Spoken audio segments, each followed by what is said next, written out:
একটা কাজ সে চেয়েছিল এতদিন। তবে মেয়েটার মনে একটু চিন্তা রয়েছে, যে সমুদ্রের গভীরে সে নামবে সেটা হচ্ছে নর্থ সি, এবং এরকম বহু পৌরাণিক কথা, অনেক মিথ রয়েছে যে সেই গভীরে নাকি নামা উচিত না, সেটাতে নাকি অভিশাপ লাগে।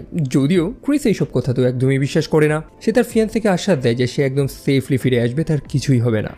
তারপর তার লাইফের হ্যাপিয়েস্ট ডে, তার নতুন কাজ। প্রথমেই সে তার বেস্ট বার্ডির সাথে সাক্ষাৎ করে, যার নাম হচ্ছে ডানকান। ডানকান কিন্তু ক্রিসকে খুব ভালোবাসে, তার কেয়ার করে, এবং ক্রিসকে সুসংবাদটাও দেওয়া হয় যে এই নতুন কাজে ক্রিসের সাথে দুজন থাকবে, এক হচ্ছে ডেভিড এবং আরেকজন হচ্ছে তার বেস্ট ফ্রেন্ড ডানকান। যাই হোক, ক্রিস তো সেটা শুনে খুবই হ্যাপি। তারপর ক্রেইগ নামক আরেকজন মানুষ তাদের সাথে সাক্ষাৎ করে। ক্রেইগ হচ্ছে তাদের বস এবং তারই তত্ত্বাবধানে সম্পূর্ণ মিশনটা হবে। সেখানে অনেকগুলো ডাইভার্স রয়েছে এবং তাদেরকে নিয়ে সে মোট 3টে দল বানায়, যারা আলাদা আলাদাভাবে কাজটাকে সম্পূর্ণ করবে। অবভিয়াসলি ক্রিসের দলে তার বেস্ট ফ্রেন্ড ডানকানও রয়েছে। তাদেরকে একটা ডাইভিং চেম্বারসে রাখা হবে, বা যেটাকে প্রেশারাইজ চেম্বারও বলা হয়। অ্যাকচুয়ালি সমুদ্রের সেই গভীরে যে চাপটা রয়েছে, বডি সেগুলো সহ্য করতে পারে না, তো সেটার সাথে অ্যাডজাস্ট করার জন্য এই স্পেশালাইজ চেম্বারটাকে বানানো হয়, যাতে শরীরটা অ্যাডজাস্ট হয়ে যায় সেই চাপের সাথে। প্রত্যেকেই সেই চেম্বারসে তারপর প্রবেশ করে, ছোট এক টাইপের ক্যাপসুলের মতন জায়গা। ক্রিস বহুবার ডেভিড নামক সেই মানুষটার সাথেও কথা বলার চেষ্টা করে, তবে ডেভিড সম্ভবত কথা বেশি একটা বলতে পছন্দ করে না। যদিও ক্রিস তো একটা নতুন মেম্বার, হয়তো সেই কারণেই সে ক্রিসের সাথে বেশি একটা কথা বলছে না, কারণ সে জুনিয়র। তারপর কি সেই চেম্বারটাকে বন্ধ করে দেওয়া হয়, সেখানে কিছু গ্যাস ফিল করা হয় যাতে তাদের বডিটা অ্যাডজাস্ট হয়ে যায়, এবং তারপর তাদের জাহাজটা ছেড়ে দেওয়া হয় যেটা চলেছে সেই নর্থ সি এর উদ্দেশ্যে। তারই নিচে সেই গ্যাস পাইপলাইন রয়েছে যেটাকে তাদের ফিক্স করতে হবে বা ঠিকঠাক করতে হবে। তারপর বেশ কয়েকটা ঘন্টা কেটে যায়, সামনে একটা বড় কাজ, একটা বড় মিশন।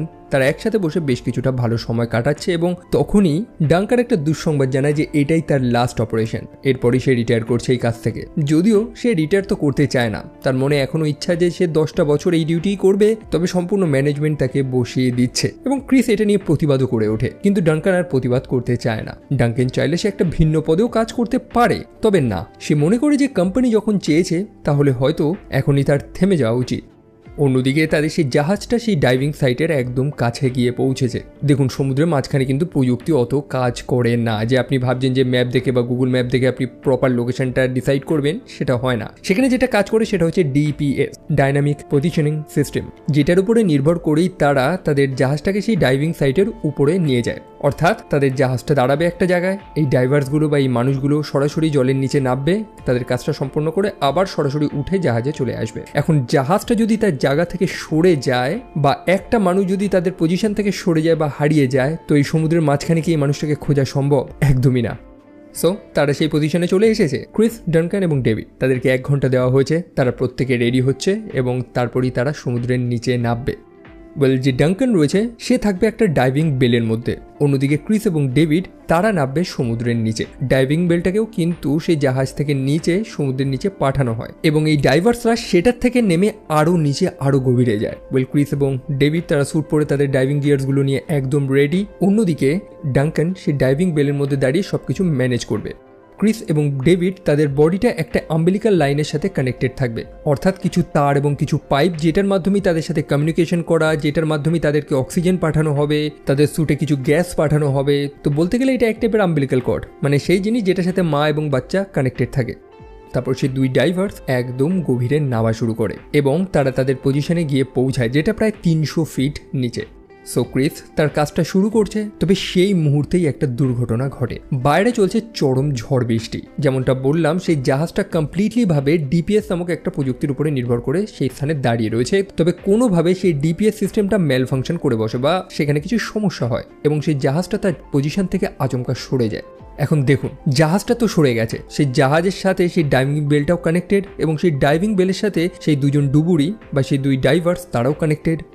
সেই ডাইভিং ভেলের মধ্যে রয়েছে ডাঙ্কান, যে সম্পূর্ণ ব্যাপারটা জানে যে কী সমস্যা ঘটেছে, এবং ক্রিস এবং ডেভিডের যাতে বেশি কোনো সমস্যা না হয় সেই কারণে সে জলের নিচে সেই আম্বিলিকাল লাইন্সগুলো আরও ফেলতে থাকে, যাতে তাদের সেই তারে বা পাইপে তেমন টান না লাগে। তাদেরকে অল্প কিছু সময় দেওয়া হয়েছে, খুব শীঘ্রই তাদেরকে সেই ডাইভিং বেলের মধ্যে উঠে আসতে হবে।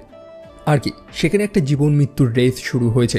ডেভিড সে এক্সপার্ট, সময় মতন সে সেই পাইপলাইনের একটা টপ সাইড, যেটাকে তারা ম্যানিফোল্ড বলে, সেখানে উঠে এসেছে। অর্থাৎ তার সেই আমেরিকান লাইনে যদি কোনো টানও পড়ে তাতে তার কোনো সমস্যা হবে না। কিন্তু ক্রিস উঠতে গিয়ে তার সেই আমেরিকান লাইন্সটা আর একটা জায়গায় আটকা পড়ে যায়। এখন জাহাজেরও তো একটা বড় টান রয়েছে। ডেভিড বুঝতেই পেরেছে যে এই পাইপটা এখনই ছিঁড়ে যাবে। সেই প্রচন্ড টানের কারণে ক্রিসকে যে অক্সিজেনটা সাপ্লাই করা হচ্ছিল সেটাও বন্ধ হয়ে গেছে। সেই কারণে ডেভিড তাকে বলে তার যে এমার্জেন্সি রিজার্ভটা রয়েছে, যেটা মাত্র 10 মিনিটের জন্য তাকে অক্সিজেন দেবে সেটাকে অন করতে। সে জানে যে এই তারটা এখনই কেটে যাবে, সেই কারণে সে ক্রিসকে বলে যে সেই ম্যানিফোল্ডের একদম টপে অপেক্ষা করতে, সে আসবে আবারও নিচে তাকে বাঁচানোর জন্য। আর তখনই সেটা হয়, প্রচণ্ড টানে ক্রিসের সেই আমেরিকান লাইনটা একদম কেটে যায়। অন্যদিকে ডেভিড সরাসরি সেখান থেকে ভেসে উপরে চলে যায়। অন্যদিকে ডাঙ্গান সে খুবই চিন্তায় রয়েছে, সে সেই আমেরিকান লাইন্সগুলো টেনে টেনে উপরে তোলার চেষ্টা করছে। অবশ্যই ডেভিড তো ফাইনালি উঠে এসেছে, কিন্তু ক্রিসের সেই তারটা ছেঁড়া রয়েছে, সে আর উঠতে পারেনি। এখন যেহেতু সেই তারটা ছিঁড়ে গেছে, যার কারণে তার অক্সিজেন সাপ্লাই, তার সাথে কমিউনিকেশন, সব যোগাযোগ বন্ধ হয়ে গেছে। সে একেবারে আইসোলেট হয়ে পড়েছে।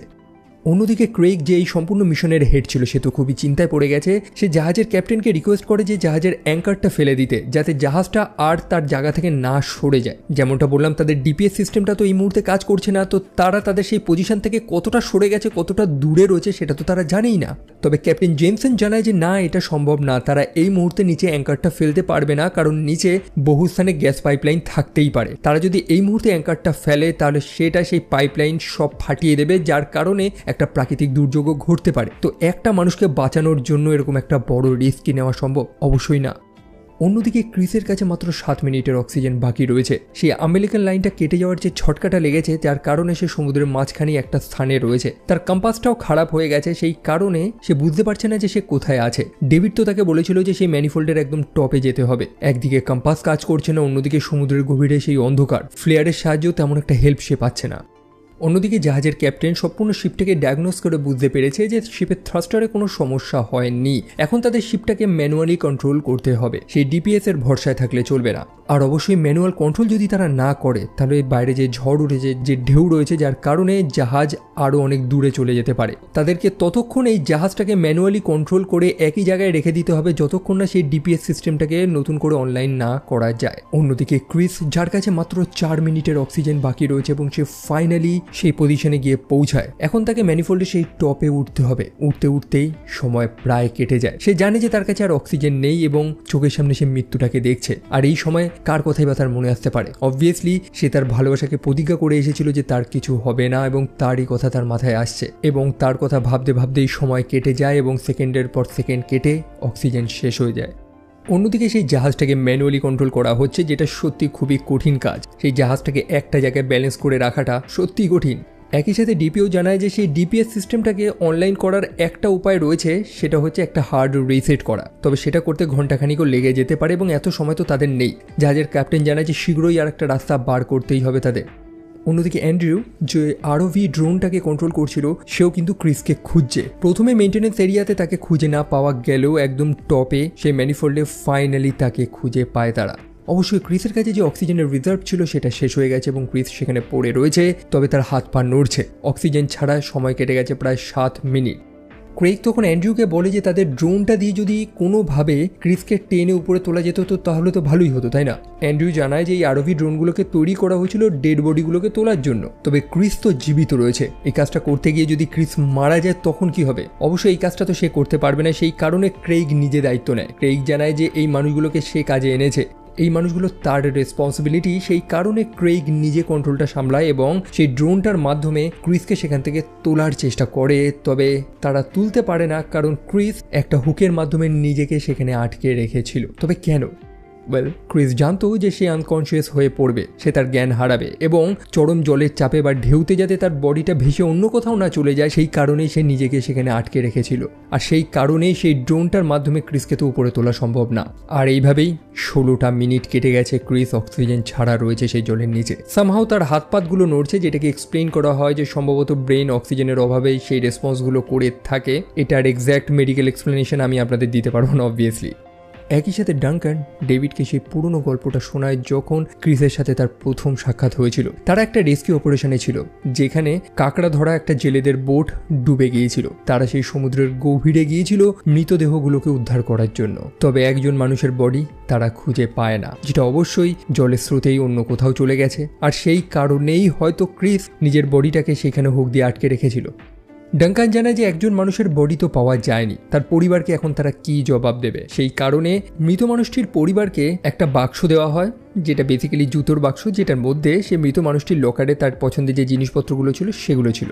এখন ডাঙ্কান তখন কাঁদতে কাঁদতে এই কথাটাই বলছে যে সে ক্রিসের পরিবারকে বা ক্রিসের গার্লফ্রেন্ড বা মোরাককে এরকম বাক্স তো দিতে পারবে না, সে নিজের মুখটাই বা দেখাবে কি করে। অন্যদিকে বর্তমানে ডিপিও নামক একজন ইঞ্জিনিয়ারকে আমরা দেখেছিলাম যে সেই ডাইনামিক পজিশনিং সিস্টেমটাকে ঠিক করতে গিয়েছিল, সে ফাইনালি সেটাকে ফিক্স করে দেয়। তাদের ডিপিএস সিস্টেমটা ফাইনালি অনলাইন হয়ে গেছে। ডাঙ্কান এবং ডেভিডের সাথে কন্ট্রোল রুমের সম্পূর্ণ কানেকশন আবার রিস্টোর হয়ে গেছে। ক্রেইগ ডানকানকে জানিয়ে দেয় যে তারা ক্রিসকে খুঁজে পেয়েছে, সেই ম্যানিফোল্ডের একদম টপে রয়েছে তার বডি, এবং ডানকান তৎক্ষণাৎ ডেভিডকে আবারও রেডি করে সেই স্থানে পাঠায়। তবে যাওয়ার আগে সে ডেভিডকে রিকোয়েস্ট করে যে সে একই দিনে দুটো মানুষকে কিন্তু হারাতে পারবে না। তো ডেভিড ফাইনালি সেই স্থানে গিয়ে পৌঁছায়। অবশেষে ক্রিসকে খুঁজে পায়। ক্রিসের বডিটা তার নিজের সাথে হুকের মাধ্যমে কানেক্ট করে এবং এখন তাকে উপরে উঠে আসতে হবে। তবে যেমনটা বললাম, বাইরে চরম ঝড় এবং বড় বড় ঢেউ, যার কারণে জাহাজটা বহুবার তার পজিশন থেকে সরে যাচ্ছে। এখন যেহেতু জাহাজটা সরে যাচ্ছে, যার ফলে তার সাথে কানেক্টেড সেই ডাইভিং বেল এবং সেই দুই ডাইভার্স তারাও তাদের জায়গা থেকে সরে যাচ্ছে। আর এরকম অবস্থায় ক্রিসের আনকনশিয়াস বডিটাকে উপরে তোলাটা খুবই কঠিন। ডেভিড তখন সেই আমেরিকান লাইন্সটাকে একদম দড়ির মতন ধরে ধরে উপরে ওঠার চেষ্টা করছে। অবশ্যই জলের নিচে ওয়েট তো তেমন বোঝা যায় না, তবে ওজন যে একদম শূন্য হয়ে যায় তাও তো না। ক্রিসের বডি, তারপর সেই ডাইভিং গিয়ার্সগুলো যেগুলোর যথেষ্ট ওয়েট রয়েছে, একই সাথে ডেভিডের নিজের ওজনটাও রয়েছে। তো এই কমপ্লিট ওজনটাকে ক্যারি করে সেই দড়ি ধরে ধরে উপরে ওঠাটা তার জন্য খুবই কঠিন। একই সাথে তারা এক জায়গায় তো দাঁড়িয়ে নেই, তাদের সেই ডাইভিং বেলটা কিন্তু মুভ করছে, যার ফলে সেই দড়িটা ধরে টেনে টেনে উপরে ওঠাটাও তার পক্ষে একেবারে অসম্ভব হয়ে পড়ছিল। তবে এবার ডেভিড ফেইল হয় না। ফাইনালি সাকসেসফুলি সে ক্রিসকে নিয়ে সেই ডাইভিং বেল পর্যন্ত গিয়ে পৌঁছায়। ডাঙ্কান তখন ক্রিসকে টেনে তোলে, তবে ক্রিস একদম আনরেসপন্সিভ। সে কোনো আওয়াজ করছে না, কোনো রেসপন্স করছে না, শ্বাস প্রশ্বাসও তার চলছে না। সবাই খুবই চিন্তিত। ডাঙ্কান তাকে রেস্কিউ ব্রিদিং দেয়, যেটাকে মাউথ টু মাউথ রিসাসিটেশন বলা হয়। তবে কোনোভাবেই কোনো ফলাফল তো আসছে না। তবে কিছু সময় পরে ক্রিস একটু রেসপন্স তো করে বসে, তার চোখ তো খোলা, তবে তার বডি একদম স্টিল। সে শ্বাস প্রশ্বাস তো নিচ্ছে, কিন্তু কোনো রেসপন্স করছে না। আসলে প্রায় আধ ঘন্টা হয়ে গেছে সে অক্সিজেন ছাড়া ছিল। অক্সিজেনের অভাবে তার ব্রেন রেসপন্স করা বন্ধ করে দিয়েছে, যার কারণে তার বডি তো চলছে, তবে তার ব্রেন কোনো উত্তর দিচ্ছে না। ডাঙ্কান পুরো হাল ছেড়ে দিয়েছে। সে ভেবেই নিয়েছে যে অনেক দেরি হয়ে গেছে, এখন হয়তো আর কিছু করা সম্ভব না। ডেভিড তখন ক্রিসের সাথে কথা বলার চেষ্টা করে, তার থেকে রেসপন্স নেওয়ার চেষ্টা করে। ডেভিড যে প্রথম থেকে ক্রিসের সাথে বেশি একটা কথা বলছিল না, তবে সে এখন ক্রিসকে নানান প্রশ্ন করছে, তার থেকে উত্তর চাইছে। তবে সবশেষে যখন তারা দুজনেই হাল ছেড়ে দিয়েছে, ডানকান তো কান্নায় ভেঙে পড়েছে। আর তখনই ক্রিস রেসপন্স করে বসে। সে ডেভিডকে প্রশ্ন করে যে, ডেভিড তুমি ঠিক আছো? আর এটা দেখে ডানকানের তো খুশির ঠিকানা নেই। শুধু তাই না, সেই জাহাজের প্রত্যেকে, ক্রেইগ জাহাজের ক্যাপ্টেন, তারা প্রত্যেকেই হ্যাপি। আসলে প্রত্যেকেই তো তাদের 100% দিয়েছে ক্রিসকে বাঁচানোর জন্য, এবং এই মানুষটাকে জীবিত দেখে তাদের থেকে বেশি আর কে খুশি হতে পারে। আর কি, তাদেরকে ফিরিয়ে আনা হচ্ছে। অবশ্যই তাদের এই মিশনটাকে অ্যাবর্ট করা হয়েছে, তাদের এই কাজটাকে স্থগিত করা হয়েছে, সেটা আবার পরে নয় করা যাবে। এখন সমুদ্রের সেই গভীর থেকে উঠে তারা সরাসরি বাইরে তো বেরোতে পারবে না। বেশ কিছুটা দিন তাদেরকে সেই প্রেশারাইজ চেম্বারে থাকতে হবে, যেখানে তাদের বডিটা সমুদ্রের সারফেসের চাপের সাথে অ্যাডজাস্ট করবে। মানে বেসিক্যালি আমাদের বডিটা নর্মাল হতে একটু সময় লাগে। ডেভ বেশ কয়েকবার ক্রিসের বডি চেক আপ করেছে এবং ক্রিস একদম ঠিকঠাক রয়েছে। ডেভ সত্য কথাটাই জানায় যে প্রায় 40 মিনিটের বেশি ক্রিস সমুদ্রের নিচে ছিল। 30 মিনিটের মতন তো প্রায় অক্সিজেন ছাড়া ছিল সে। হিসেব মতন তো তার মরে যাওয়ার কথা, তবে কেমন মিরাকেল দেখুন। অন্যদিকে ক্রিস যে তার ফিয়ান্সেকে প্রমিস করেছিল যে তার কিছু হবে না, সে একদম নিরাপদ থাকবে, সে তার প্রমিসটা তো রাখতে পারেনি। যাই হোক, জীবিত তো ফিরে এসেছে, আর সেই কারণেই তো এই কাজটাকে ওয়ার্ল্ডের one of the dangerous job বলা হয়। শুনেছিলাম ডেভের দুটো বাচ্চা মেয়েও রয়েছে। ফাইনালি ডেভ তাদের মুখটা একবার দেখে নেয়। আফটার অল মৃত্যুটাকে সেও তো অনেক কাছ থেকে অনুভব করেছে। ক্রিস তার গার্লফ্রেন্ডকে ফোন করে বলে দেয় যে সে ফিরে আসছে। তাদের যে মিশনটা ছিল সেটাতে একটা সমস্যা হয়েছে, যার কারণে তাদের কাজটা এই মুহূর্তে একটু বন্ধ রাখা হয়েছে। একই সাথে তাদের সেই চেম্বার্স থেকে বেরোনোরও সময় হয়ে এসেছে। ক্রিস ডাঙ্কানকে বিদায় জানায়। অন্যদিকে ডাঙ্কান সেই চেম্বারের মধ্যেটা একটু ঘুরে ফিরে দেখে। আফটার অল এই স্থানটাতে সে বহু বছর কাটিয়েছে, তবে যেমনটা বললাম এটাই তার লাস্ট অপারেশন। এই জায়গাটাকে সে খুবই মিস করবে। বাড়ি ফিরে এসে ক্রিস মোরাককে মিথ্যে কথাই জানায় যে তাদের কাজে একজন ড্রাইভার একটা দুর্ঘটনায় পড়ে গেছিল এবং সেই কারণেই তাদের কাজটাকে পোস্টপোন করা হয়েছে। তবে তার গার্লফ্রেন্ড সে বুঝে গেছে যে সেই ড্রাইভারটা আর কেউ না, সেটা অবশ্যই ক্রিস। তবে ফাইনালি সে হ্যাপি যে ক্রিস ফিরে এসেছে একদম সুস্থ সবলভাবে। তবে এই জিনিসটা এখনো মানুষকে অবাক করে দেয় যে বিনা অক্সিজেনে প্রায় 29 মিনিট ক্রিস জীবিত কিভাবে ছিল। অনেকে মনে করে সমুদ্রের গভীরের এক চাপ এবং টেম্পারেচারের কারণে হয়তো তার শরীর জীবিত ছিল, তবে কেউ এটার প্রপার এক্সপ্লেনেশন দিতে পারেনি এবং তার বেঁচে ফেরাটা এখনও একটা মিরাকেল এবং একটা মিস্ট্রি। এরপরে আমরা কিছু রিয়েল ফুটেজ দেখতে পারি এই ঘটনার।